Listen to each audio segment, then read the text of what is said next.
याच्यातून तुम्ही बाहेर येता आणि तुम्ही आपल्या समाजामध्ये जे काही नियम कायदे लागू आहेत त्याला तुम्ही बांधील असता, त्याच्या तुम्ही अंतर येता. मग त्या ज्या व्यवस्था आहेत अंमलबजावणी करणाऱ्या, तिथे तुम्हाला दार लांबणे वाचून कुठला पर्याय नाही.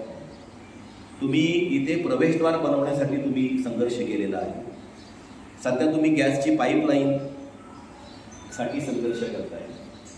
आता हा संघर्ष का करावा लागतो हा मला खूप मोठा प्रश्न पडतो. कारण जर तुम्ही सार्वजनिक जागेमधून येत असाल किंवा ज्या कुठल्या तुम्ही जागेमधून येत आहे ती तुमचीच जागा आहे, तुम्हाला ती हँडओव्हर केलेली आहे किंवा तुमची त्याच्यावरती वहिवाट आहे, या तीन परिस्थितीमध्ये तुम्ही अत्यंत सुलभपणे तुमचं काम करू शकले पाहिजे. त्या सुविधा तुम्ही घेऊ शकला पाहिजे, पण त्या तुम्हाला घेऊ दिल्या जात नाही.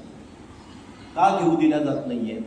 तर कायद्याच्या नियम कायद्याच्या पेक्षा सुपिरियर समजणारे लोक सुद्धा समाजामध्ये असतात आणि त्यांचं असं म्हणणं असतं की नियम कायद्यामध्ये काहीतरी असलं तरी मला असं वाटतं की मी हे करू देणार नाही तरी नाही करू देणार. अशा वेळेला तुम्ही त्यांच्याबरोबर टिशू नाही करू शकत. अशी प्रोव्हिजन नाही. आपली मगाशीच मी सुरुवात सांगितली दांडगे, त्या मार्गाचे आपण नाही आहोत. आपण सर्वसामान्य नागरिक आहोत. आपण या देशाला बांधील आहोत म्हणजे काय आहोत? या देशाला बांधील असल्याचा सगळ्यात पहिला क्रायटेरिया जर कुठला असेल की मी देशप्रेमी आहे, संविधान. तुम्ही कॉन्स्टिट्यूशनला जर फॉलो करत नसाल तर तुम्ही भारताचे नाही आहात. तुम्ही